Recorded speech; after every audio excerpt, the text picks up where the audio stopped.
que a gente vai terminar hoje, o assunto é estabelecimento empresarial. O que eu te falei? Que o empresário ou a sociedade empresária, para o exercício da sua atividade econômica organizada, né, ou seja, para o exercício da sua empresa, ele vai precisar, né, do que a gente chama de estabelecimento empresarial. Regra geral, né, todo empresário ou sociedade empresária possui pelo menos um estabelecimento para o exercício da sua atividade, ok? A gente chama esse estabelecimento empresarial, né, do complexo de bens que o empresário se utiliza para desenvolver a sua atividade. Então, vamos pegar um exemplo. Né? Imagine que você tem uma loja aí no shopping de Santa Cruz. Você seja um empresário, pode ser um empresário individual, ou pode ser uma sociedade, não importa, né? E você, para desenvolver a atividade econômica organizada, tem lá aquela loja. Aquela loja, né, pensa lá na mercadoria, pensa na partilheira, né, pensa, né, nos clientes, né, pensa no nome, né, eventualmente, dependendo da sua atividade, pode ser que você tenha uma marca própria, não é isso? Então, aquela loja e o conjunto, né, daquela loja compreende o que a gente chama no direito empresarial de estabelecimento empresarial. Inclusive o local, né, que a gente chama de ponto, também está compreendido, está dentro desse conceito de estabelecimento empresarial. Falamos para você, então, que o estabelecimento empresarial, segundo o Código Civil, artigo 1142, é o complexo de bens organizados, né, que o empresário ou a sociedade empresária, né, tem para o exercício da atividade econômica organizada. Então, considera-se estabelecimento empresarial todo o complexo de bens organizados para o exercício, né, da empresa, lembrando que exercício da empresa é a mesma coisa que exercício da atividade, né? Que empresa para a gente é igual a atividade, lembra disso, não esqueça mais, né? Empresa não é local, empresa é igual a atividade, né? Ou atividade econômica organizada. Então, para que o empresário possa desenvolver a sua atividade, ele tem um estabelecimento empresarial, ok? Pelo menos um. O estabelecimento empresarial vai ser os bens devidamente organizados, né? Os bens organizados, né, a gente diz que essa organização ela tem uma independência, ela tem um valor, ela agrega àquele estabelecimento uma capacidade de gerar lucro, né? Esse valor, esse agregamento, né, essa capacidade, né, do estabelecimento gerar lucro é o que a gente chama de aviamento, certo? Aviamento é a aptidão de produzir lucro que o estabelecimento tem. Então, o estabelecimento ele vai gerar lucro ou não, vai gerar lucro ou menos lucro a partir da suborganização. Então, imagine, né, uma loja mais organizada, com melhores bens, né, vai gerar mais lucro, certo? Então, o aviamento é a organização racional dos bens capaz de gerar lucro. Né? A doutrina fala em organização racional dos bens. Imagine, né, os mesmos produtos que você tem lá, que estão todos organizados em partilheiras, né, de forma que a pessoa chegue e possa escolher comprar e ir embora, colocados em uma outra loja semelhante, inclusive do lado, mas, né, apenas dentro de caixas. Perceba que um estabelecimento, né, não nem sequer pode ser considerado estabelecimento, por quê? Porque não tem disposição para gerar resultado. Né? Então, essa organização ela é reconhecida, individualizada, chamada de aviamento.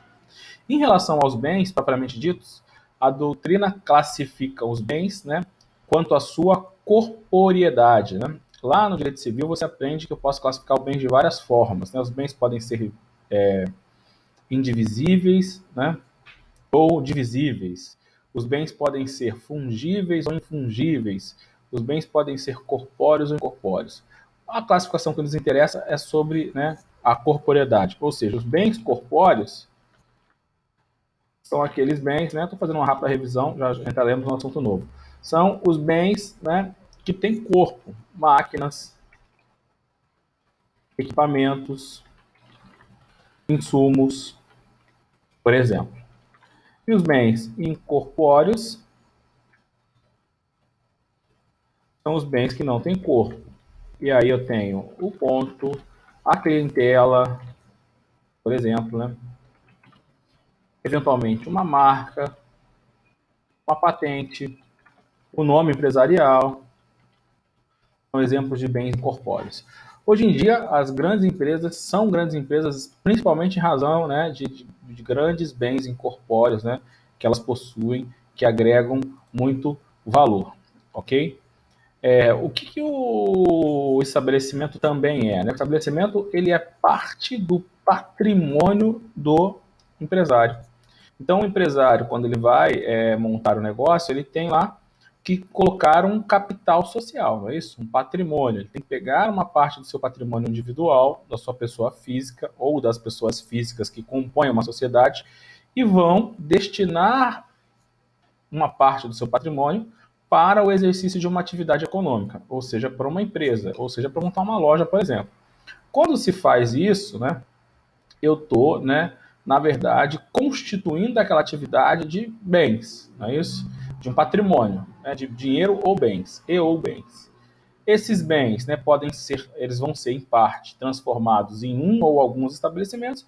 Pode ser que uma parte, por exemplo, fique, né, em dinheiro depositado, por exemplo, como capital de giro. Ou seja, o patrimônio da empresa é tudo que ela tem, né, de bens. O capital social da empresa é tudo que ela tem de bens. E o estabelecimento é parte desse patrimônio, compreende esse patrimônio. É fato que muitas empresas, principalmente as pequenas empresas, só têm um único estabelecimento que quase compreende a sua totalidade do seu patrimônio. Mas eu posso ter empresas que eu tenho diversos, né, estabelecimentos e todos esses estabelecimentos vão compor esse patrimônio empresarial, ok? A discussão é, posso, né, enquanto empresário ou titular de uma sociedade, né, administrador de uma sociedade, alienar, né, fazer negócios, né, por exemplo, arrendar, constituir um usufruto sobre um ou alguns desses estabelecimentos?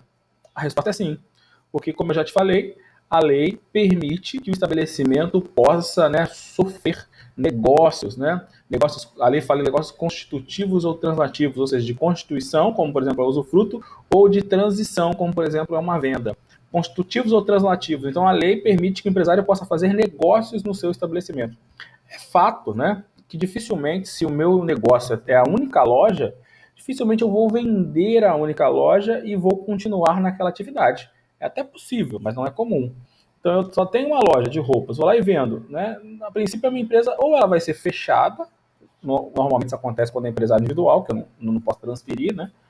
Ou, se for uma sociedade, eu vendo a empresa. Na verdade, eu transfiro as cotas da minha sociedade. Ou seja, a pessoa ela recebe o estabelecimento e o negócio em si. Na verdade, ela passa a ser o empresário em meu nome, certo? Isso acontece, por exemplo, quando, né, eu compro uma sociedade, né, quando eu entro de sócio, né, no substituição a outra pessoa numa sociedade, certo? Então, não é muito comum você ver isso acontecer quando o negócio ele acontece em um único estabelecimento.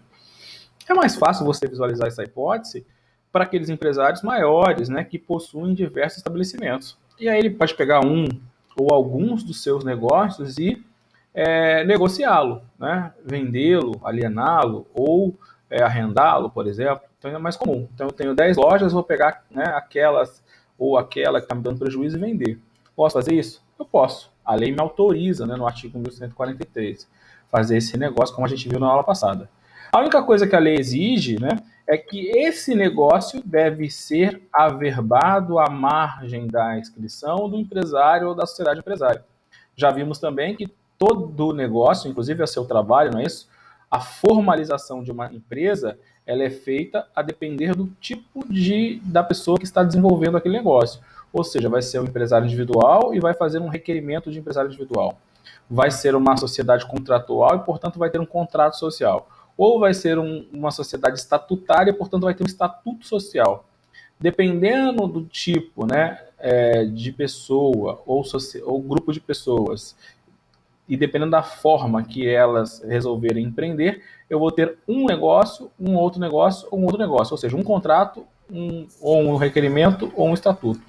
Esse documento é o documento que dá início, né, à constituição da atividade empresarial e tem que ser atualizado sempre que houver modificações importantes. Então, por exemplo, então um sócio, sai um sócio, no caso o contrato social tem que ser alterado, o estatuto não precisa, né? Mudou o objeto da empresa, né? Vendia roupa, agora eu vou vender comida. Tem que alterar o objeto social, como você viu. Quero aumentar o capital, seja para fazer um empréstimo, seja porque eu coloquei mais dinheiro na empresa. Altero, né, o documento de constituição. Então, todos os atos importantes são modificados perante lá o registro, né, primeiro, né, principal, a inscrição do empresário. O empresário, quando se inscreve, acho que eu já falei isso para vocês, ele ganha um número de inscrição de registro de empresário, que é o NIR, né? NIR, número de inscrição de registro de empresário.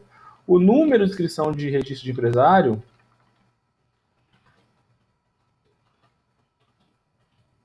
não se confunde com o CNPJ. Se vocês pegarem um contrato social já registrado, vocês vão ver que no verso desse contrato social existe, né, uma etiqueta, né, e nessa etiqueta vai ter esse NIRI, número de inscrição de registro de empresário. Alguém já viu um, né? Aqueles modelos que vocês pegaram, eles são feitos, né, confeccionados antes do registro e, portanto, não possuem, né, esse selo aí com esse NIRI, tá? Mas é possível, né, é comum que você tenha esse selo, esse registro. Na verdade, a empresa, melhor dizendo, a empresa vai ganhar esse registro depois que houver a sua formalização, né? Ela vai ganhar um número. E toda vez que houver modificações, né? Por exemplo, porque a empresa, né, mudou o seu objeto social, ou porque, por exemplo, ela está alienando, né, o seu estabelecimento empresarial, é necessário, né, essa modificação. É necessário essa alteração, né, e, consequentemente, né, eu levo essa mudança a registro. Por que eu faço isso? Para que as pessoas tenham ciência, né, para que elas tomem ciência. Eu tenho um aqui que eu vou te mostrar, mas é antigo, né, e nem está escrito NIRI. Deixa eu ver se dá para você ver aqui. Demora um pouquinho, tá? Esse aqui é uma declaração de firma individual, antiga, né? Agora é um pouquinho diferente. Antigamente você pegava um formulário na internet, né? Lá no site, preenchia. Agora já veio uma coisa, né? Antigamente era datilografado, né? Você nem lembra disso, né? E aí você, né? Preenchia aqui com os dados do empresário individual, vocês fizeram. Quem fez o requerimento já viu que é semelhante, né? Pode ser um pouquinho diferente, porque você pode digitar hoje em dia, né? E aí você põe as informações do empresário. Então, quem é o empresário, qual é o nome da atividade empresarial, onde é que vai ser realizada a atividade, né? Qual é o tipo de atividade, a data de início aqui, ó, né? Objeto da atividade. Aqui, ó, é o registro, certo? Esse número aqui, grandão, é o NIRI, número de inscrição, ó. Certifico o registro sobre o NIRI, né? Nome / NIRI e data abaixo. Então, esse número aqui é o NIRI, né? E esse representa o número de inscrição de empresário individual, né? Neste caso, é o número de inscrição do empresário. Toda empresa vai ter um número e tudo que acontecer na empresa vai ser modificado, né? E vai estar vinculado a esse número, né? Em termos empresariais, né? Perante a junta comercial. Não se confunde com outro cadastro que a empresa tem que ter, que é perante o CNPJ para outros fins, né? Fins de natureza tributária. Mas tudo isso a gente já viu. Então, se a empresa, né, resolver vender um estabelecimento que ela tenha, ela precisa promover, né, a averbação junto a esse registro, né? Então existe, imagina, antigamente era um livro, tinha lá uma folha que era sua, que você estava lá cadastrada, né? E aí todas as modificações importantes vão ser cadastradas ali do lado, né? Por isso que é chamar averbação. Existe um registro que é a inscrição e do lado é a averbação. Essa averbação é para fazer esses apontamentos importantes, como, por exemplo, a saída e a entrada de um sócio, como, por exemplo, né, a venda de um de seus estabelecimentos. Então, novamente, o 1143 dispõe que o contrato que tenha por objeto alienação, usufruto, arrendamento, né, só produzirá efeitos quanto a terceiros depois de averbado à margem da inscrição do empresário ou da sociedade empresária no registro público de empresas mercantis e publicado no Diário Oficial. Pessoal, o objetivo, né, é proteger interesses de terceiros, né? Imagine só, eu tô vendo, né, você tinha uma loja aqui, né? Você tinha uma loja aqui em Santa Cruz e você vendeu para outra pessoa, né? Então, o João tinha uma loja e vendeu para o Pedro. Os terceiros, né, fornecedores, né, eles têm que saber oficialmente que essa venda aconteceu, a partir de quando, né, e como é que isso é oficialmente comunicado. Né? Não precisa, né, não vai, nesse caso, não vai mandar uma cartinha para todo mundo. Basta, né, nesse momento, você formalizar isso na junta comercial. Porque além disso ficar disponível, qualquer pessoa poder ir lá e tirar uma certidão e ter acesso a essa alteração, né, ou essa venda, essa alienação, esse arrendamento, além disso é publicado em diário oficial. Né? Teoricamente, todo mundo tem acesso ao diário oficial, teoricamente, todo mundo vê o diário oficial e, teoricamente, todo mundo fica ciente, pelo menos formalmente, dessa comunicação. Então, o que você tem que entender? Né? Para ter eficácia, né, para que terceiros possam, né, entender, responder, né, aceitar, né, estar sujeito, talvez seria a melhor palavra, a esse contrato, né, precisa que esse contrato cumpra as formalidades legais.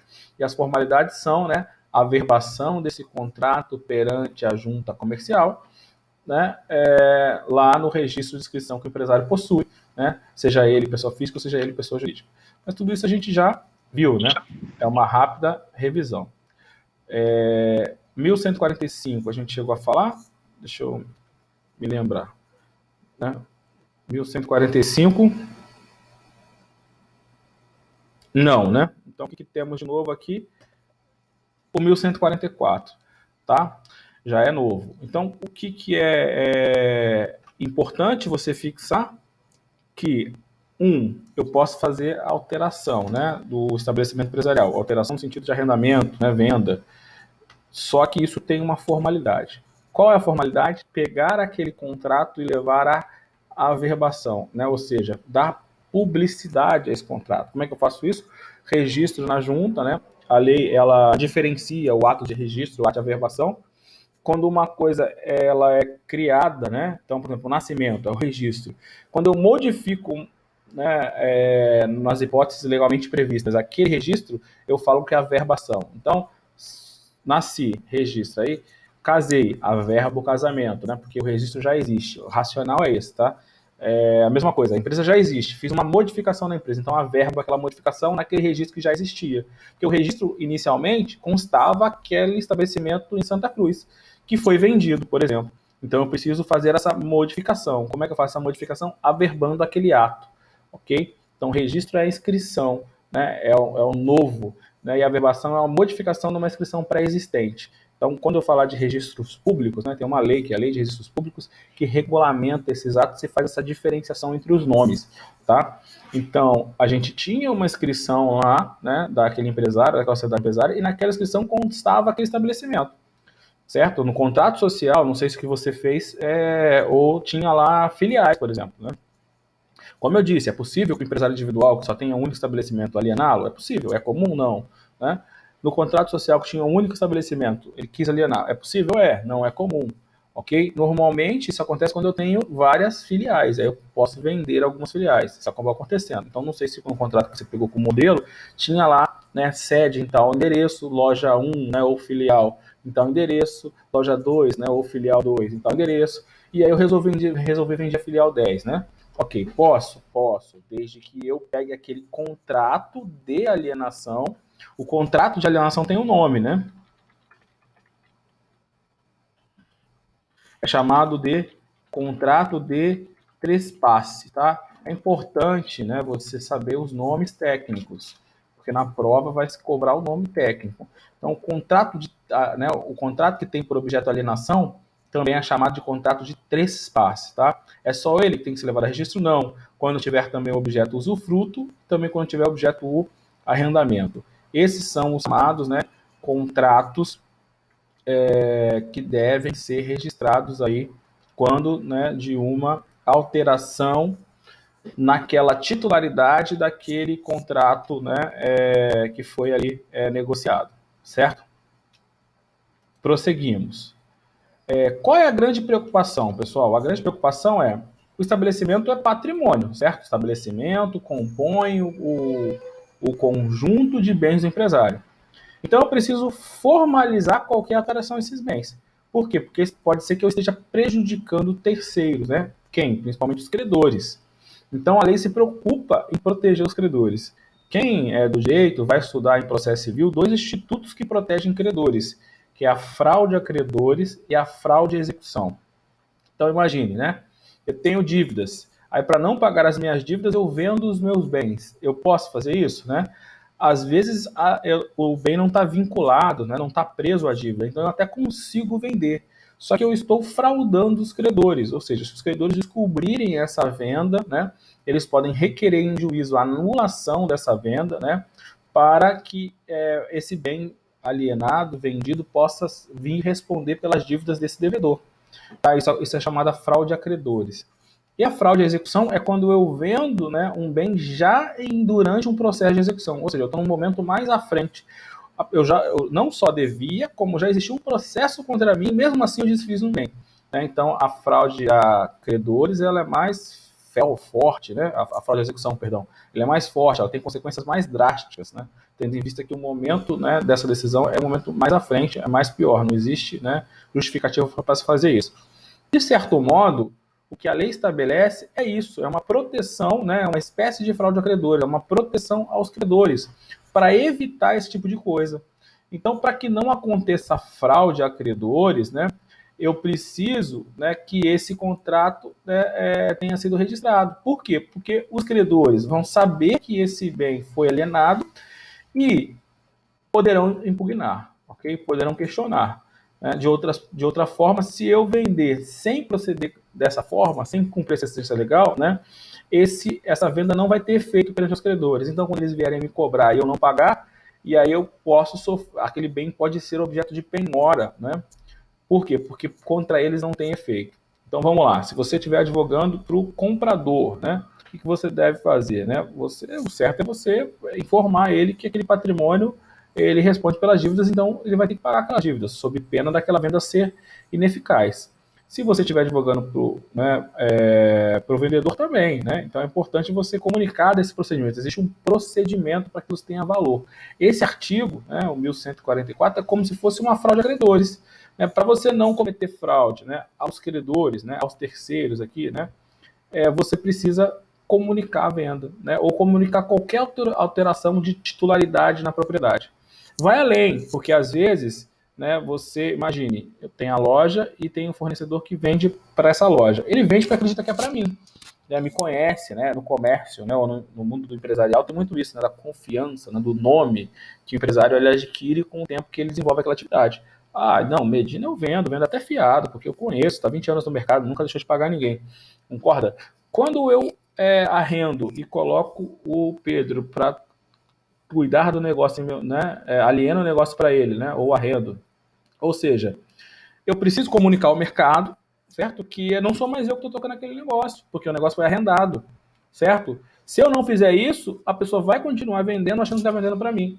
Depois, eventualmente, pode ser que ele não pague, e aí ele vai dizer, pô, mas Medina, eu vendi para você. Eu falo, não, eu tinha vendido o negócio, ou tinha arrendado o negócio, não era mais eu que tocava o negócio, certo? Aí vai ficar aquela discussão, não, mas eu achava que era você, né? E eu dizer, não, mas não era eu, né? Tá aqui o contrato. Aí o que a lei faz, né? Para que isso não aconteça? Só, para esse contrato ter valor em relação a esse fornecedor, esse contrato tem que ter dado publicidade. Como é que eu dou publicidade a esse contrato?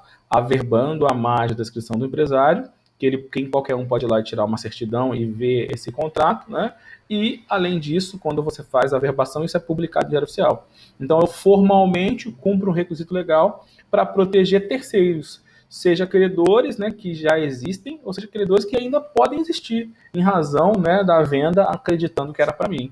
Como não é mais, eles precisam saber, ok? Então, esse, né, é um requisito, né, uma proteção que a lei faz para trazer higiene no mercado, para trazer um mercado mais limpo, né, para trazer um mercado mais, né, justo, né, negócios empresariais, ok? Esse artigo é muito importante.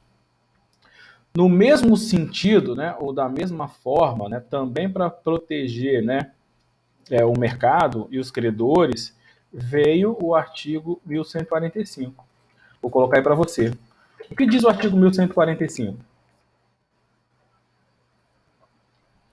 Se ao alienante não restarem bens suficientes para solver o seu passivo, a eficácia da alienação do estabelecimento depende do pagamento de todos os credores ou do consentimento deste. Calma que a gente vai, né, por partes, né? Não é isso?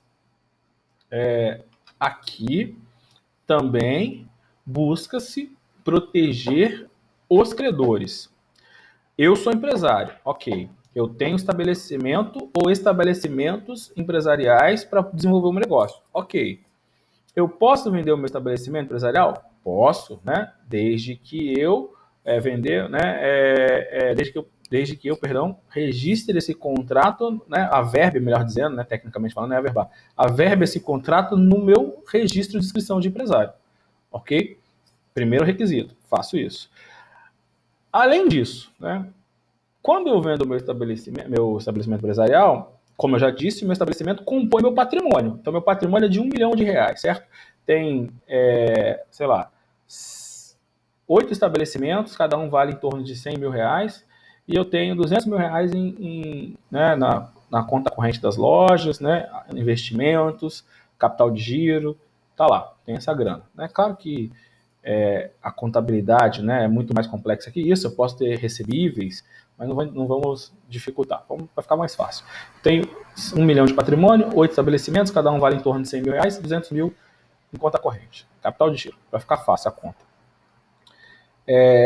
A pergunta é, além de eu ter que registrar essa venda daquele estabelecimento que era, né, o meu de maior prejuízo, né, aquele que dava mais prejuízo, que eu falei que eu resolvi vender, posso, desde que eu registre. A preocupação do legislador é que essa venda pode me tornar insolvente, portanto, né, essa venda poderia me tornar insolvente e, consequentemente, eu poderia, né, trazer prejuízo aos credores. Então, vamos lá, de outra forma. Se eu tiver patrimônio suficiente, né, para honrar as minhas dívidas, não tem problema nenhum a vender. O problema poderá surgir, e aí o código vem regular, quando essa venda me torna insolvente. O que significa me tornar insolvente? Significa dizer que eu tenho, né, que eu estou sem capacidade de honrar as minhas dívidas. Significa dizer que meus passivos serão maiores que meus ativos. Não é isso? Então, se eu tiver dívida nenhuma, eu posso vender? Posso. A lei o 1145 nem menciona essa hipótese. Por quê? Porque não interessa, porque eu não vou estar causando prejuízo a ninguém. Então, primeiro exemplo, não tenho dívidas. Tenho essas 8 lojas e os R$ 200 mil na conta. Posso vender uma, ou duas, ou três, ou quantas lojas eu quiser? Posso. Algum problema? Nenhum. Vou estar causando prejuízo a alguém? Não. A lei só manda registrar o contrato de alienação para que os demais fornecedores saibam que eu vendi, e a partir de então, se eles quiserem continuar vendendo aquelas lojas, vão vender para o novo dono, né? Não é para mim, certo? Nenhum problema. Segunda hipótese, eu vendo, né? Meu patrimônio, portanto, diminui, né? Isso, né? E a questão não é nem tanto diminuir o patrimônio, né? Mas é porque o bem, ele está ali, né? Pode ser penhorado, pode ser localizado, e o dinheiro, quando é vendido, é mais fácil da pessoa sumir com o dinheiro. Essa é a grande questão, não é nem tanto diminuir o patrimônio. Se eu vender uma, ou duas, ou três lojas, não importa. E se eu tiver, minha hipótese, né? A primeira não era não ter dívida. E a segunda hipótese, eu tenho dívidas, mas as dívidas são inferiores à venda, ou seja, essas dívidas, essa venda, melhor dizendo, não vai me tornar insolvente. Então eu tenho 1 milhão de patrimônio vendido uma loja que vale R$ 100 mil, ok? Só que eu ainda tenho 900 mil de patrimônio, além dessa venda, né? Ou seja, eu devo 100 mil. Vai fazer cosquinha, né? Vai ser importante, né? Vai me tornar insolvente? Não. Né? Ou seja, essa venda não me torna solvente. Os bens suficientes são capazes, né? São capazes de solver o meu passivo, né? São capazes de pagar o meu passivo, são capazes de liquidar o meu passivo, porque eu continuo com 900 mil, ok? Para pagar 100. Isso não vai ter problema nenhum. A lei também não se incomoda com essa hipótese. A lei começa a se preocupar e cuidar e regulamentar, né, quando essa venda torna, né, ou me torna insolvente, ou quando a venda faz com que os bens suficientes, né, não sejam suficientes para honrar o meu passivo, né, os bens existentes, né, os bens que permanecem, não sejam suficientes para honrar o meu passivo. Então eu tinha lá 1 milhão de patrimônio, não é isso? E aí eu vendi 5 lojas que equivalem a R$ 500 mil, por exemplo. E agora só que a minha dívida é de 700. Ou seja, o patrimônio restante, 500, é insuficiente para honrar o meu passivo. Ou seja, essa alienação, ela me torna o quê? Insolvente. Aí a lei fala assim, peraí, né? Agora não é tão simples assim. Por quê? Porque pode ser que essa venda prejudique os credores. E, portanto, eu vou criar regras. Então, o que a lei diz, né? Se essa venda me torna, né, insolvente, eu tenho duas opções. Primeira opção, vender e pagar. Se eu vender e pagar todos os meus credores, ninguém pode reclamar. Os credores não têm um direito de preferência. O direito de preferência é quando alguém vai vender alguma coisa, né, um imóvel. O locatário tem direito de preferência sobre o bem locado. Então você mora no imóvel como locatário. O locador resolve vender aquele imóvel. Existe para você, não sei se você sabe, o direito de preferência. Ou seja, o locador, antes de vender para o terceiro, ele tem que oferecer para você o bem nas mesmas condições, não é isso? O mesmo preço, o mesmo prazo de pagamento, do mesmo jeito. Você vai vender o bem por 100 mil à vista, ele te oferece por 100 mil à vista. Ele tem que mandar uma cartinha para você, um telegrama, né? Você, estou vendendo o imóvel em 100 mil reais para pagar à vista. Ok? Você tem interesse, né? Por quê? Porque a lei te dá esse direito, né? Direito de preferência. Se ele não oferecer, você descobrir, você pode entrar com uma ação, depositar o valor correspondente em juízo e você tem direito a ficar com o imóvel. Então você compra o imóvel no nome, né, no lugar do terceiro. Por quê? Porque você tem direito de preferência. Aqui não estou falando de direito de preferência. Então o credor não tem direito de preferência a ficar com esse estabelecimento. Não é isso. Mas ele tem direito a ter a sua dívida quitada. A lei protege a sua dívida, dizendo que é o seguinte, que ele vai ter direito a receber. Então, se eu vendi o patrimônio, essa venda me torna insolvente, mas eu pago, o credor não pode reclamar. Né? Por quê? Porque eu cumpri a lei. A segunda hipótese, né, seria em eu pedisse autorização para o credor. Na prática, eu nunca vou ver isso acontecer, só cabe na teoria, né? Então, eu estou devendo para você, eu vendi a loja que eu tenho lá, que garante patrimônio, ou pelo menos a dívida, ou pelo menos parte dela. Aí eu mando uma cartinha para você e falo assim, ó, estou vendendo o estabelecimento, mas vou te pagar, tá? Do jeito que a gente combinou, daqui a 30 dias. E aí você fala, tá bom, pode vender, não tem problema não. Se você fizer isso, né, você está me dando uma anuência, né, uma concordância. Aí essa venda ela é eficaz, ou seja, você não pode reclamar depois se não te pagar, falar assim, mas você tinha um estabelecimento e agora você vendeu e agora você não tem mais nada, né? Babau, né? Você abriu mão daquela garantia legal. Na prática, isso nunca vai acontecer. Na teoria é possível. Talvez aconteça por inércia do credor, né? Seria o consentimento tácito. Então a lei fala o seguinte: eu mando uma cartinha para o credor para que ele consinta. Se ele responder dando ok, consentimento expresso. Se ele ficar inerte, silente, consentimento tácito. Ok? Se ele manifestar-se negando, não venda, né? Por quê? Porque eu não concordo. Por quê? Porque se você vender, depois você não vai ter patrimônio e eu não vou ter o que penhorar. Aí eu não posso vender. Se eu mesmo assim vender, o que esse credor vai fazer? Vai entrar em juízo, né? Pedir para que o juiz, nos termos do artigo 1145 do Código Civil, declare aquela venda ineficaz, né? E tendo em vista que você não pagou, obviamente, você vai poder fazer isso depois que você não pagou, que eu não paguei, né? Que o devedor não pagou. Ele vai fazer o quê? Vai pedir a declaração da ineficácia daquela venda, né? E a penhora daquele bem vendido, né? O estabelecimento, para garantir aquela dívida, certo? Por quê? Porque em relação a ele, aquela venda ela é ineficaz, ela não surte os efeitos, tá? Então, resumindo, né? Resumindo a seguinte situação: posso alienar o patrimônio do estabelecimento? Posso, né? Se eu fizer qualquer negócio constitutivo ou translativo, como diz o código, né, no estabelecimento, a própria alienação, um arrendamento, um usufruto, eu só preciso averbar esse contrato no registro público de empresas mercantis, né? Lá à margem da decisão do empresário. Se a minha questão for a venda, né, especificamente, que a gente chama de contrato de trespasse, a lei vai além. A lei fala assim, além disso, além de fazer a averbação, essa alienação, esse contrato de trespasse, não pode tornar o devedor insolvente. Né? Porque se tornar, precisa, né, ou do pagamento dos credores, ou da sua concordância, né, de forma expressa ou tácita, sob pena de o credor poder, né, buscar esse estabelecimento, né, por quê? Porque para ele é ineficaz. Ou seja, o efeito dessa alienação para esses credores, né, serão ineficazes, não terão eficácia, exceto se ele receber ou exceto se ele concordar. Tá? Então, resumir para você de outra forma o 1145. Esse artigo, ele cai em prova, né? Cai em prova de concurso, cai em prova de OAB, né? Fica ligado, tá?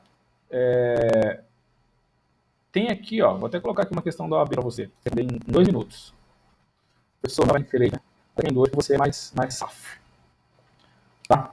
Vou colocar aqui no chat. Diga aí qual é a resposta correta. Já é para você fazer.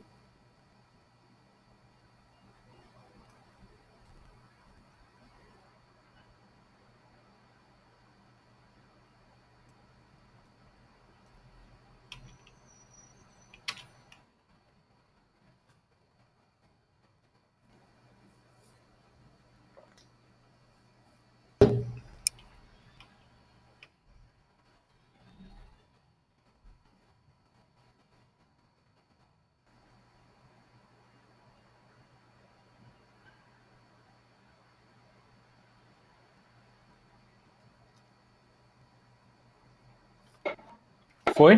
E aí, qual a resposta? Ninguém? Deu tempo? Vocês estão aí ou vocês estão assistindo live? Hoje não tem live não, né, cara? Terça-feira. É B de bola, Luiz? Tá pequenininho aqui, né?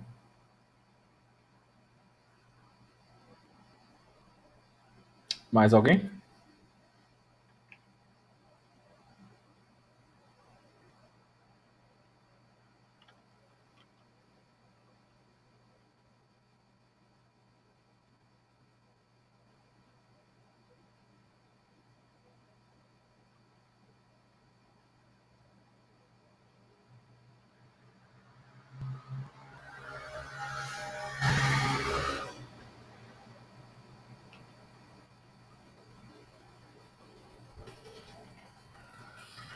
Vai de A. Eita, mas agora virou A. Vou de B. Então, parabéns a quem disse a letra B. Eu acho que é a correta. Vamos corrigir juntos.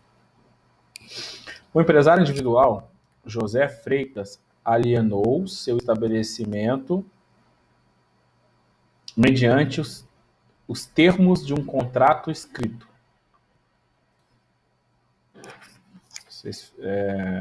Os termos de um contrato escrito. É que alguém falou aí no coisa aí, o chat mudou aqui para mim. Termos de um contrato escrito. Averbado à margem da inscrição do Registro Público de Empresas Mercantis, publicado na imprensa oficial. Ou seja, a princípio parece que ele fez tudo certo, né?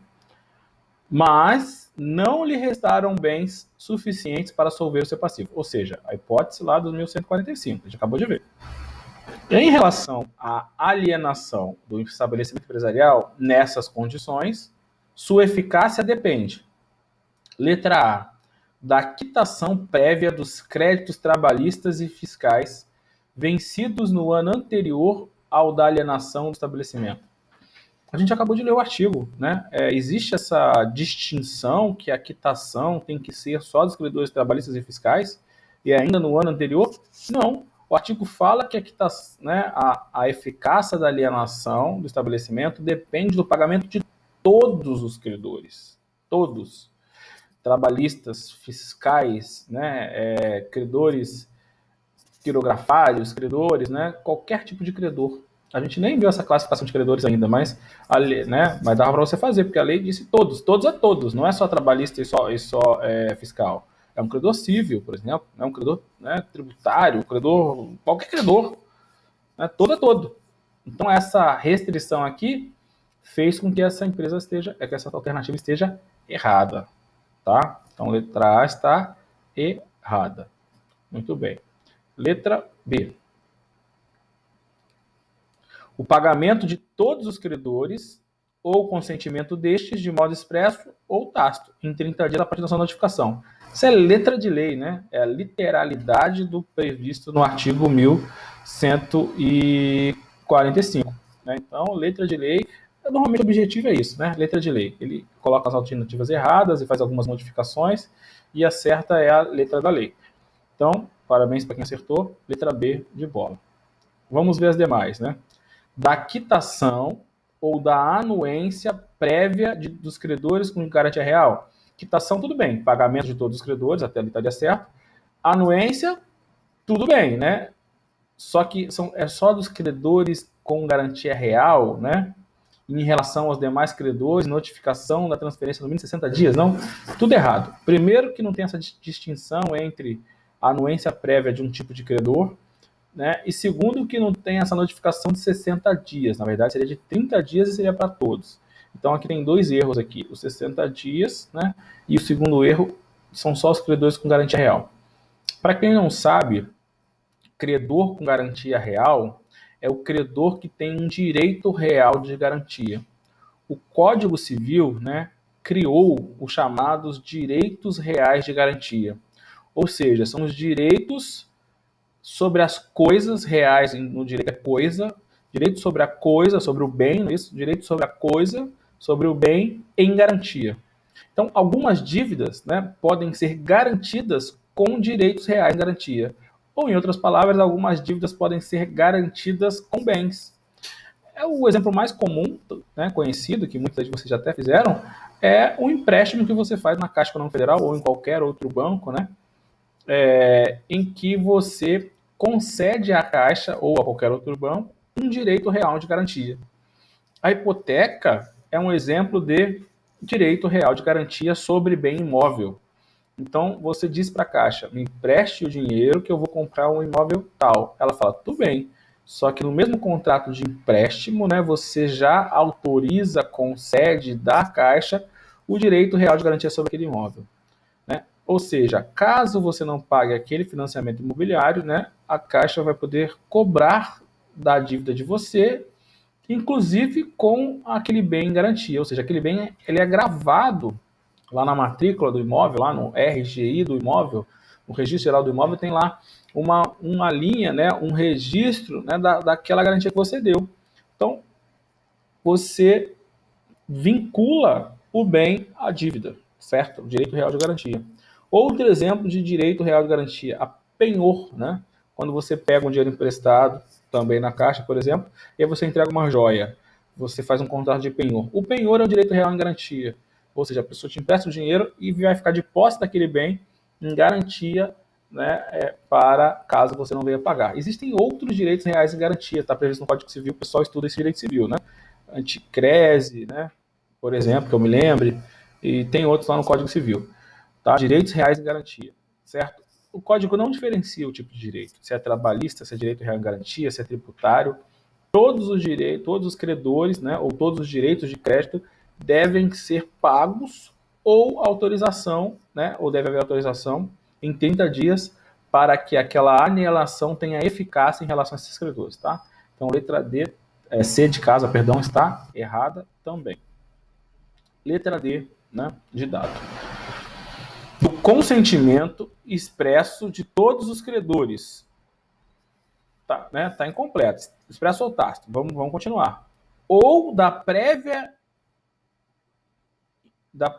consignação, ou da consignação prévia, perdão, da importância que lhes são devidas. Não tem nada disso na lei, né? Imagina, para me vender eu tenho que depositar o dinheiro que é devido primeiro, né? Não fala nada disso, né? Tem que dizer que eu tenho que pagar só. Ou autorização, só. Não fala nada disso. Inventou um negócio aqui que não tem previsão legal. Então, letra D também está errada, né? Difícil? Não, para quem estudou o artigo, sabe os requisitos, né? E acertar na boa, né? Alguma dúvida?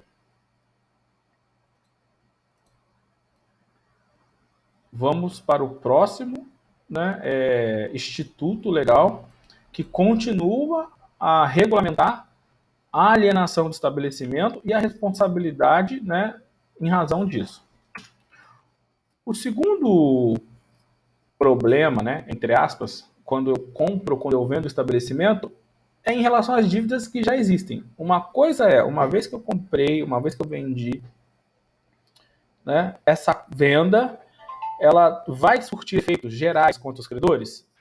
Já dissemos. Depende se essa venda vai tornar esse vendedor insolvente ou não, né? E uma vez que torne, se vai ter o pagamento desses credores ou se esses credores vão concordar. Isso é uma coisa. Outra coisa é em relação à dívida em si, né? Uma vez que houve a venda, quem responde pelo pagamento das dívidas? Né? De quem esse credor pode cobrar? Uma coisa é se ele quer penhorar o estabelecimento empresarial, isso a gente já viu. né? Porque esse estabelecimento empresarial, ele responde pelas dívidas. Outra coisa, ele não quer penhorar, ele quer cobrar só, por exemplo, né? E aí, quando a A vende o seu estabelecimento empresarial, faz um contrato de trespasse para B. Então, A é o vendedor, né? E B é o adquirente. Então, A tem uma loja em Santa Cruz e vende essa loja para B. Essa loja tinha dívidas, né? Aquele estabelecimento tinha dívidas. A pergunta é: quem responde por essas dívidas? Simples assim.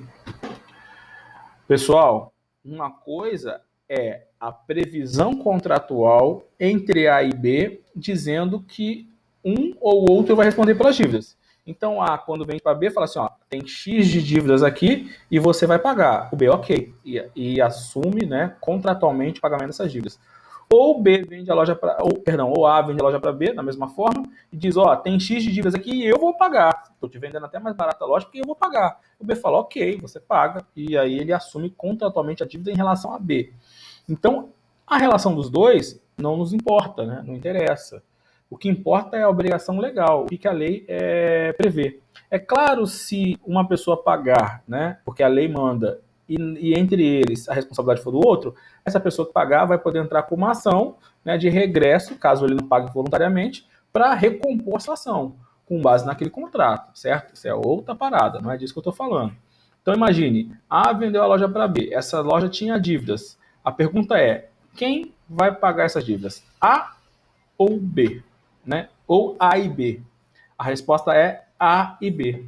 Então, se A vende uma loja para B, para proteger os credores, lembra, né, da fraude a credores, né, para proteger os credores, né, para proteger os fornecedores, né, que venderam, né, essa mercadoria, a lei diz que tanto A quanto B vão responder. Mas vamos no detalhe, né? Então, vamos pelo mais fácil. A lei começa pelo adquirente. Quem é o adquirente? O meu exemplo é o B. Então, o B, quando compra essa loja, quando compra esse estabelecimento empresarial, ele assume todas as dívidas existentes no negócio. É claro, né, que a lei faz um critério, né? Então, tudo bem, o B, quando ele compra, ele assume todas as dívidas. Sim, mas, vírgula, todas as dívidas contabilizadas. Por quê? Porque o B, quando compra, o que ele tem que fazer? Ele tem que, né, eu deveria fazer. O que ele deveria fazer? Fazer uma due diligência, uma diligência. Né? Ele deveria verificar, né, pegar os livros contábeis, pegar as notas fiscais, pegar as duplicatas e fazer um levantamento fiscal, tributário, empresarial, para ver quais são as dívidas. Quanto essa loja deve, né? Ah, deve 10 mil reais. Então, se tem 10 mil reais contabilizado de dívida, ainda que o A tenha se assumido contratualmente, o B está legalmente responsável pelo pagamento. Então, se o A não pagar, porque ele disse que ia pagar, o B está responsabilizado legalmente, ou seja, o B vai ter que pagar, né, juridicamente. Então, juridicamente, a lei atribui ao adquirente também a responsabilidade pelo pagamento das dívidas. Então, o adquirente no estabelecimento empresarial, o que ele deve fazer, né? Fazer a verificação contábil, né, tributária, para um levantamento de qual é o passivo daquele negócio. Para quê? Para que ele saiba exatamente qual é o tamanho do problema que ele está comprando, né, ou qual é o tamanho do negócio que ele está comprando, quais são os ativos e quais são os passivos que ele está adquirindo.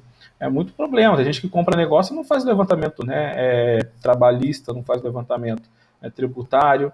E a lei deixa claro: o adquirente do estabelecimento empresarial responde pelo pagamento dos débitos anteriores à transferência. Ponto, né? A única exceção é em relação àqueles não contabilizados, desde que devidamente contabilizados. Então, imagine que um fornecedor de A, né, ou vendia para aquele estabelecimento que foi alienado, mercadoria sem nota fiscal, sem duplicata, vendia no fiado. Se o A não quiser pagar, o B não está obrigado. Por quê? Porque não tem contabilidade disso. Né? Não tinha nem como ele saber, inclusive. Né? Como é que ele vai saber? Porque não foi formalizado. Então, por isso que você tem que vender tudo de forma formalizada. E por isso que quem compra tem que fazer o levantamento. Para quê? Para poder, né, saber exatamente qual é o valor da dívida, porque ele responde. Certo? Eu acho que em relação ao adquirente é o mais tranquilo, é o mais simples, né? Então, o adquirente, né, o comprador, aquele que compra, vou colocar aqui, compra o estabelecimento, responde pelo pagamento das dívidas, desde que devidamente contabilizadas. Acho que aqui é super tranquilo. Se tiver alguma dúvida, você fala aí. Vamos avaliar a outra ponta. O que eu te disse no começo, né? Ambos respondem pela dívida. Então a lei fala, não é porque tu tá vendendo que tu tá safrando, não, filho. Tu tá vendendo, mas cuidado. Né? Você ainda vai responder por essas dívidas por um determinado período. Inclusive, é até um conselho que eu dou. Muitos empresários se ferram nisso. Por quê? Porque eles estão endividados. Então imagina que você tem uma loja, um shopping endividada. Aí aparece alguém dizendo que vai comprar a loja. Aí você fala, nossa, que legal, né? Me salvou. Aí você vende para a loja, às vezes vende barato, vende assim, mais barato. Por quê? Porque você não aguenta mais, né? Tomar prejuízo, trabalhar sem ter resultado, tal, você vende. E eles comprometem a pagar. Aí você fala, beleza, tô livre, né? Pelo menos ainda arrumei alguém pelo menos para assumir as dívidas. E vende para a pessoa. Se você vender para qualquer um, é um péssimo negócio. Por quê? Porque a pessoa não paga, muitas vezes, acaba de entortar o negócio, se endivida mais umas vezes, né? E você não saiu da dívida, concorda? Porque a lei te mantém como responsável. Então, uma dica, né, para vocês que vão empreender aí, ou vão advogar para quem vai empreender, ou vai atuar no mundo dos negócios, vai simplesmente vender. Tem que vender para alguém que vai realmente honrar o pagamento daquelas dívidas. E se não honrar, tenha patrimônio para responder. Por quê? Porque se ele não pagar, você responde. Então você acha que você está se livrando do problema vendendo, se vender mal vendido, você vai ter que pagar, você vai se fuder, né? Porque você vai ter que responder com seu patrimônio lá individual pelas dívidas daquele negócio. Olha só como é que é sério, né, as coisas. Então vamos analisar outra ponta, ou seja, quem está vendendo. Quem está vendendo também responde, né? Quem está vendendo, né, o alienante, a lei chama de devedor primitivo. Quem é devedor primitivo? É aquele que devia primeiramente, né? E aí ele vendeu o estabelecimento e o outro ficou virando né, o devedor secundário. E esse é o devedor primitivo. A lei não fala do secundário, a lei chama de adquirente. E a lei chama o alienante de devedor primitivo. Como eu já disse, o devedor primitivo também continua responsável pelo pagamento das dívidas. Detalhe: sempre que há duas ou mais pessoas responsáveis por uma dívida, né, eu preciso dizer, né, delimitar, definir qual é a natureza dessa responsabilidade em conjunto. Ou seja, a responsabilidade de duas ou mais pessoas, no meu exemplo aqui duas, ela vai ser solidária ou ela vai ser subsidiária? Porque isso é diferente, né? Isso tem efeitos jurídicos diferentes. A responsabilidade solidária é como acontece aqui. É quando as duas pessoas respondem, né, em conjunto pela integralidade da dívida. Então, A e B respondem solidariamente pelas dívidas. Significa dizer que o credor pode cobrar de B, como a gente já viu, e pode cobrar de A. Pode cobrar tudo de A, ou tudo de B, ou tudo dos dois ao mesmo tempo. Por quê? Porque a responsabilidade dos dois ela é solidária. A responsabilidade solidária, né, significa dizer que ambos respondem solidariamente pela dívida. O que é você ser solidário a alguém? Né? Imagina que a pessoa está com um problema, aí você vai lá, fala assim, meu amigo, né, não fique assim, conte comigo, eu sou solidário a você. Significa dizer que você vai ajudar? Né? Se ela precisar de dinheiro, tu vai dar? Aqui é a mesma coisa. Se ele está devendo, você também está devendo. Né? Ou seja, você é solidário em relação à dívida, você responde pelo pagamento da dívida. Né? A dívida é de ambos. Tá? É a pior responsabilidade, vamos dizer assim, né? É a responsabilidade mais forte, né? É a responsabilidade que melhor para o credor. Por quê? Porque ele pode cobrar de um ou pode cobrar de ambos. Neste caso, é a responsabilidade solidária. Só para que você lembre, né? Além da responsabilidade solidária, eu também tenho a responsabilidade subsidiária. O que é a responsabilidade subsidiária? É quando eu tenho dois ou mais responsáveis e um vai responder antes de outro. Né? Um responde primeiro e o outro responde subsidiariamente. Se eu não achar patrimônio de um, eu cobro do outro. Né? Então, imagine que você alugou um imóvel de alguém. Né? E essa pessoa que exigiu o pagamento né, alugou o imóvel para você, o locador, você é o locatário, exigiu um fiador. E aí você chamou o seu cunhado para ser fiador. Né? Cunhado serve para isso, né? Brincadeira. Né? E aí o cunhado lá é o fiador. A fiança, regra geral, é uma responsabilidade subsidiária, tá? A não ser que o contrato estabeleça de forma diferente. Aí tem que olhar muito bem o contrato. Normalmente, todo contrato bem feito de fiança, né?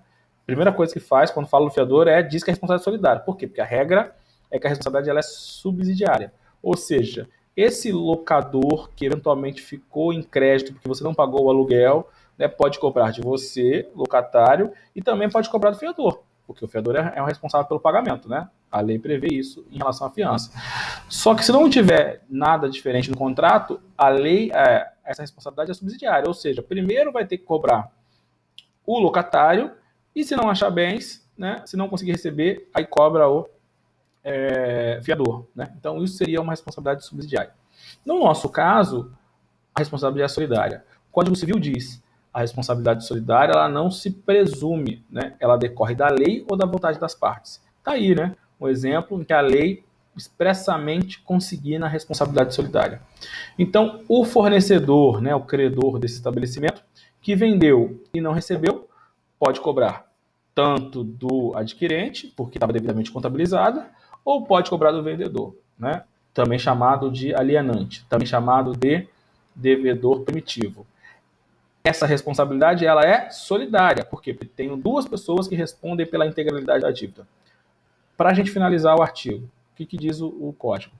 A pessoa que está vendendo, tudo bem, ela está vendendo, ela vai responder também, né? Mas ela vai responder o resto da vida. Eu vendi um negócio hoje, daqui 10 anos eu ainda estou enrolado com o negócio. Não tem sentido, né? Eu preciso colocar um prazo, um lapso temporal para a pessoa que está vendendo. Quem comprou, professor, né, o adquirente, não tem prazo para pagar, né? Tem, na verdade, ele tem o prazo de pagamento da dívida, que é o vencimento, e se ele não pagar, existe o prazo prescricional. Toda dívida prescreve em determinado prazo. 3, 5 anos, normalmente é 5 anos.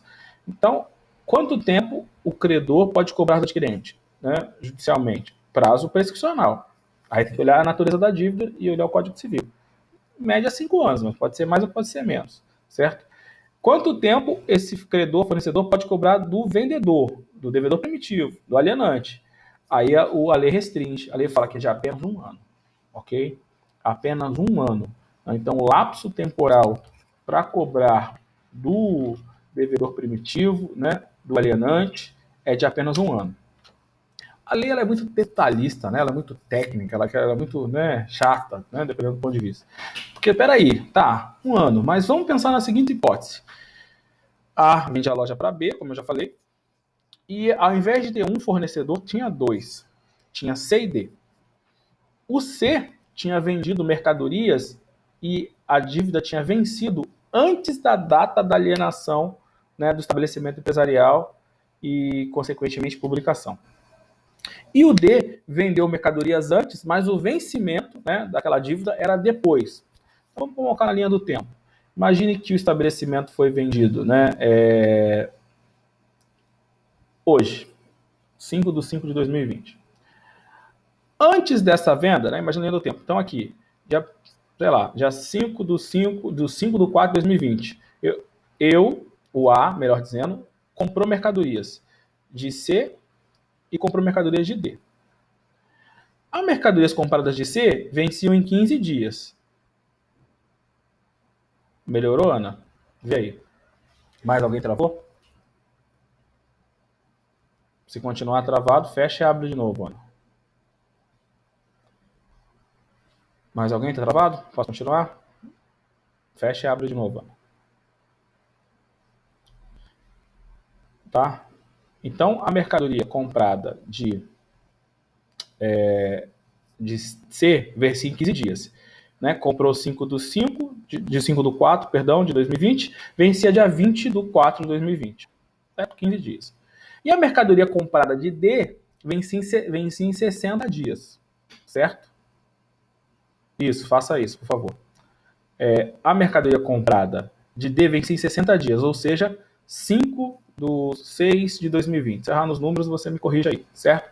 Então, eu tenho 3 marcos temporais: a compra das mercadorias, o vencimento da primeira, né, dívida, a venda do negócio, né, e na verdade, 4 marcos temporais. E o vencimento da segunda compra, certo? Aí o que o legislador fez? Ele falou assim: se eu contar um ano para todo mundo, não vai ser justo, eu preciso diferenciar esse ano. Por quê, né? Quando houve a compra e venda, né, do negócio, ou seja, a alienação, lá no dia 5/5/2020, o que foi feito, né, teoricamente? Houve a averbação desse contrato de alienação e a publicação, certo? Quando A e B averbaram e publicaram o contrato de alienação, o que aconteceu? C e D ficaram sabendo, concorda? E C e D falou assim, ó, caraca, eu preciso correr para cobrar de A. Por quê? Porque eu só tenho um ano para cobrar, certo? O C pode cobrar a partir daquele momento? Pode. Por que o C pode cobrar a partir daquele momento, né? Porque a dívida de C já estava vencida, ok? Se a dívida de C já estava vencida, tinha vencido exatamente 15 dias antes, né? 20 do 4. E quando chegou no dia 5 do 5, né? Houve a publicação e, portanto, o C ficou sabendo, e o D também, que aquele estabelecimento foi vendido. E, portanto, a partir daquele momento, começa a contar um ano. Para quê? Para que C cobre de A, certo? O C já pode imediatamente cobrar. Se ele já pode imediatamente cobrar, o prazo prescricional começa a correr. O prazo prescricional, a perda do seu direito, ela sempre acontece quando você pode fazer e não faz. É exatamente o caso. Agora, em relação ao D, o D já poderia cobrar essa dívida, apesar de ter vendido a prazo, apesar de poder cobrar de B e A? Não. Por que o D de dado ainda não poderia cobrar a dívida, nem do B de bola, nem do A? Porque a dívida dele ainda não venceu, certo? A dívida dele vai vencer dia 5 do 6.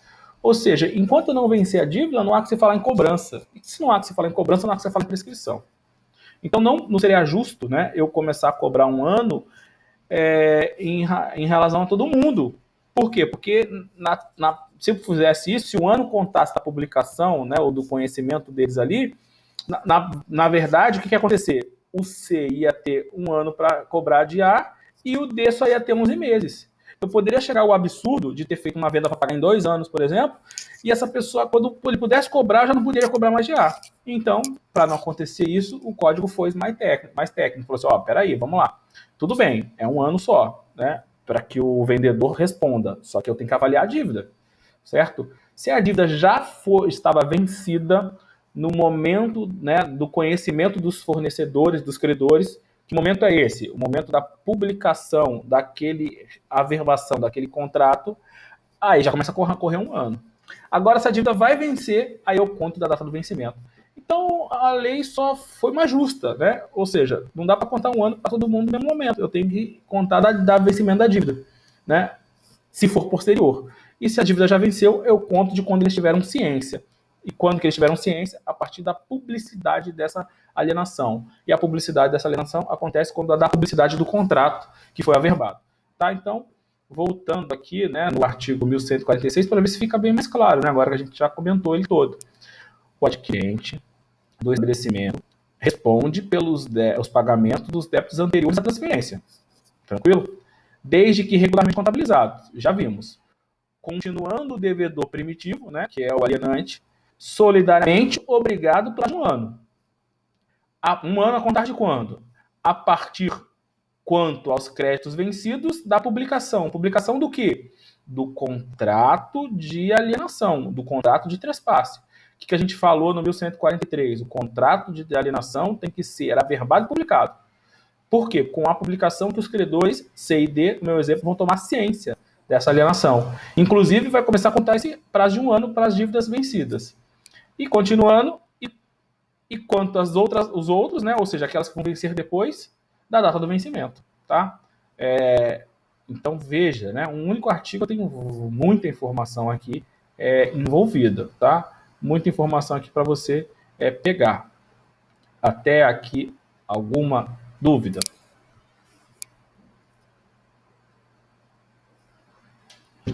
Existe mais uma preocupação do legislador quando dá alienação de um estabelecimento empresarial. Dessa mudança de sócio, de dono do negócio. Qual a preocupação? A concorrência. Imagine que A vendeu a loja para B, como eu já estou trabalhando esse exemplo. E aí, uma semana depois, um mês depois, não importa, 3 meses depois, o B resolve montar um negócio para concorrer com A. Seria razoável isso? Seria justo isso? Seria... o que você acha? Seria legal isso? Depende, é a resposta. Existia contrato entre eles estabelecendo uma situação autorizativa, Ou seja, no contrato que eles negociaram, Foi permitido? É a primeira pergunta que você tem que fazer. Se foi, tudo bem. Se não foi, a lei vai trazer o que a gente chama de proibição de concorrência, né? Ou seja, cláusula.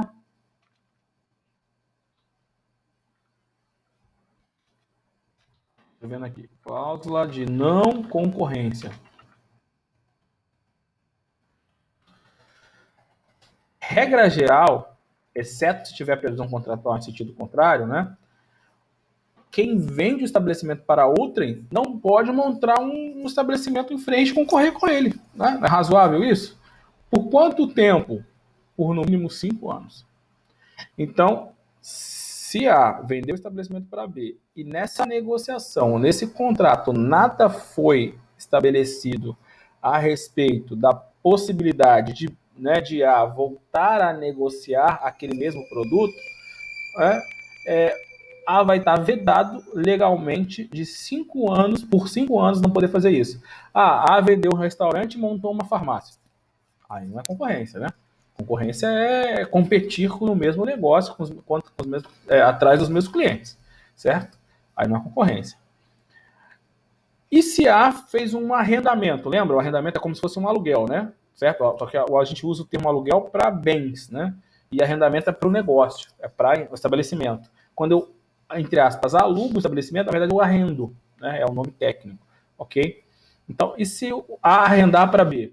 Ele pode concorrer, né? Ou não? Aí o que diz a lei? A lei vai dizer que se não tiver cláusula de contrário, né, o período de não concorrência daquele que arrendou ou fez o contrato de usufruto, né, vai ser o período do contrato. Então, se o contrato de arrendamento é 10 anos, por 10 anos não vai poder haver a concorrência. Se o contrato de usufruto é de 8 anos, por 8 anos não vai poder haver concorrência, né? Então, um artigo relativamente simples, né? A regra em si é relativamente simples, mas ela é muito importante. Né? Por quê? Porque a concorrência, né, ela tem que ser protegida, né, no direito empresarial. Concorda comigo? Né? Imagine você, compra um negócio e aí não sabe, logo em seguida o vendedor vai concorrer com você. Graças a Deus, né, ou graças à legislação, isso não pode. Né? E aí você vai ter que... o que você vai fazer? Você vai entrar na justiça, né, dizer, ó, está concorrendo comigo, e aí vai pedir multa, vai pedir o fechamento, aí tem que analisar o caso concreto. Mas, né, a concorrência está proibida, tá? Isso aqui é muito importante, ficar em prova é muito importante na prática também, apesar de ser um conceito relativamente simples. Estamos quase acabando aqui as disposições sobre estabelecimento. Artigo 148. Salvo disposição em contrato, perceba, né? Todos os artigos começam assim, né? Se estabeleceu diferente no contrato, não tem problema. Salvo disposição em contrário, a transferência importa em subrogação do adquirente nos contratos estipulados para a exploração do estabelecimento. Então imagine, A tinha um negócio, uma loja, e tinha contrato com a Light? Tinha. Tinha contrato com um fornecedor de matéria-prima? Tinha. Tinha contrato com um empregado? Tinha, né? Então, B não adquiriu o estabelecimento? Todos os contratos, né, salvo cláusula contrária, celebrados, né, com o alienante em razão daquele estabelecimento alienado, né, passam a ser de B. Né? Ou seja, B subroga-se no direito de A. Subrogar é se colocar no lugar. Né? Então, a responsabilidade contratual passa a ser de B. Regra geral, salvo cláusula contrária. Ah, mas e se quando houve essa transferência, né, não houve o pagamento? O fornecedor precisa concordar com isso? Né? Ele vai ser... Não, né? Então, o finalzinho vai trazer a hipótese, né? Duas hipóteses, na verdade. A hipótese de caráter pessoal e a hipótese em que há uma ofensa ao contrato e, portanto, há uma quebra e aí não há, né, como prosseguir com essa subrogação. Então, regra geral, salvo cláusula contrário, há o que a gente chama de subrogação dos contratos. Tá? Vamos trabalhar com as exceções. Imagine que a empresa A, na verdade, é uma empresa, né, de... Como é que chama? Que os músicos fazem, né? Uma empresa de shows. Então imagine que o dono da empresa A é um cantor famoso. Sei lá, quem que você gosta? Gustavo Lima, por exemplo. Qualquer cantor, não importa. Ele era o dono da empresa A e era uma empresa de shows. E essa empresa A celebrou um contrato em que o Gustavo Lima ia fazer um show lá com um shopping, certo? E aí a empresa A foi vendida para B. Você concorda comigo que esse contrato é pessoal? Né? Tem como o B subrogar nesse contrato? Não. Né? Esse contrato é pessoal. E, ó, pela natureza do contrato, adquiriu, né, a pessoalidade. É óbvio, né, que outros contratos, né, de organização, né, de iluminação, que não têm caráter pessoal, podem ser mantidos, né, portanto, o B pode subrogar esses contratos. Agora, um contrato de natureza pessoal como esse, né, não tem como fazer a subrogação. É o que está na exceção aqui, né, do artigo 1148. Salvo disposição contrária, a transferência importa a subrogação do adquirente dos contratos estipulados para exploração do estabelecimento, né? Aí vamos para a exceção. Se não tiver caráter pessoal, é o que é o exemplo que eu dei. Podendo terceiros rescindir, né, a segunda exceção, podendo terceiro rescindir, lá o shopping, o contrato em 90 dias, né, da publicação da transferência, se ocorrer justa causa, né? Então, imagine, né, na transferência, essa aqui é a segunda exceção. O terceiro lá pode cancelar esse contrato, né? Imagina um shopping contratou a empresa A para que faça uma iluminação, certo? E aí o shopping pode cancelar esse contrato só se houver, né, uma justa causa. E quanto tempo ele tem que fazer isso? 90 dias. Atrasou a entrega, né? Aí ele tem que ver o caso concreto. Tá? Então, exceção C. Justa causa ou rescisão pelos terceiros. É possível? Sim, desde que seja em 90 dias, né? E se houver uma justa causa, né? E ressalvada ainda, né, a responsabilidade do alienante, né? Essa justa causa se deu em razão, né, de um erro do alienante, e aí ele vai responder, obviamente, tá? Graças a Deus esse artigo não é muito cobrado para fins de prova, né? Mas você tem que saber. Para a gente finalizar, graças a Deus, né? O último artigo que fala, né, ou define essas regras, né, de transição de um estabelecimento empresarial para outro, né, e as consequências disso. Então, eu transferir vai ter consequência com relação à concorrência. Eu transferir vai ter vai ter consequência em relação aos contratos, né, que existem. É isso que a gente está discutindo aqui. 1149. A cessão de créditos referente ao estabelecimento transferido produz efeitos em relação aos respectivos devedores, desde que no momento da publicação a transferência, desde o momento da publicação da transferência, mas o devedor ficará exonerado se boa fé pagar o cedente. Então aqui é outra hipótese, né, decorrente dessa transferência. Então A transfere a loja, né, o estabelecimento para B. A tinha créditos, né? A era uma empresa e fazia eventos, certo? Foi lá e fez um evento no Shopping de Bangu no mês passado. Ele tinha um crédito para receber daqui a um mês, 60 dias para pagar. Ele fez um outro evento no shopping de, né, uma empresa Z, por aí, sei lá, em algum lugar. Tem alguém batendo alguma coisa aí, né? E tinha lá um crédito para receber, né? Uma duplicata, não importa qual é o crédito, mas tinha um crédito para receber. Consegue visualizar isso? E aí, A foi lá e cedeu para B. Qual é a regra geral? A regra geral é que essa cessão, né, essa cessão da empresa também vai ceder os créditos, não é isso? A cessão dos créditos referentes ao estabelecimento transferido produz efeitos. Produz. Desde quando? Desde a publicação. Então, uma vez que aquele contrato de trespasse foi averbado e publicado, os credores passam a dever para quem? Para B, né? Porque B é o novo titular desse estabelecimento empresarial. Essa é a regra, né? Então a lei estabelece, né, regulamenta, diz que os credores que deviam para A, que era titular do estabelecimento, passam a dever para B. Regra geral. Excepcionalmente, de boa fé, se o shopping vai lá e deposita o dinheiro na conta de A, ele está de boa fé. Regra geral, qual é a regra geral? Quem paga mal, paga duas vezes. Então, regra geral, se uma pessoa paga outra que não era devedor, ela continua devendo a quem ela devia, não é isso? Então, eu te empresto um dinheiro e você, em vez de me pagar, paga para o meu vizinho, porque você foi lá e errou a casa e colocou o dinheiro no lugar errado. Pagou mal, paga duas vezes. Essa é a regra geral. Então, você vai ter que me pagar. Ah, mas existe aqui um princípio do enriquecimento sem causa. Existe. Você pode entrar com uma ação, provar que você deixou o dinheiro lá por engano, e seu vizinho pode ser condenado a devolver. Meu vizinho pode ser condenado a devolver? Pode, mas se ele não devolver amigavelmente, você vai ter que brigar com ele judicialmente, com base no princípio, né, de direito civil, para ele ser condenado a pagar. É outra discussão, certo? Mas você continua me devendo, porque você não me pagou direito. Ok? Essa é a regra geral. Aqui, na seção do estabelecimento, a lei, né, pensando que poderia haver algum tipo de confusão razoável, né, possível, ela traz uma exceção. Fala assim, peraí, né, mas se o A, depois, né, acreditando, né, ou não vendo, ou não viu lá a publicação de O, e depositou o dinheiro na conta de A, pagou direito, né, excepcionalmente, porque a lei diz que sim. É óbvio, né, que o B pode cobrar do A se o A não transferiu o dinheiro voluntariamente, pelo princípio, né, da boa-fé, pelo princípio do enriquecimento sem causa, ele pode cobrar. Se ele, ao alienar o estabelecimento para B, disse que tinha aquele crédito para receber, que o crédito era dele, e ele foi lá e recebeu e ficou quietinho, né? A lei não vai autorizar isso. Isso é outra coisa. Uma coisa é o B poder cobrar daquele credor, né, daquele devedor, perdão, que depositou por engano, de boa fé na conta de A. Esse cara está livre da obrigação. A lei, né, entende que ele era um terceiro de boa fé, um devedor de boa fé. E, portanto, por mais que ele tenha pago errado, em razão da transferência, perdão, de estabelecimento, esse pagamento vai ser válido. Isso é uma exceção, porque regra geral, quem paga mal paga duas vezes. Não é isso?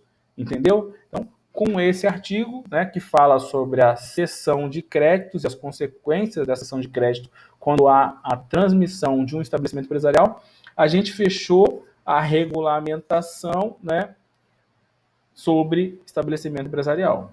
Alguma dúvida?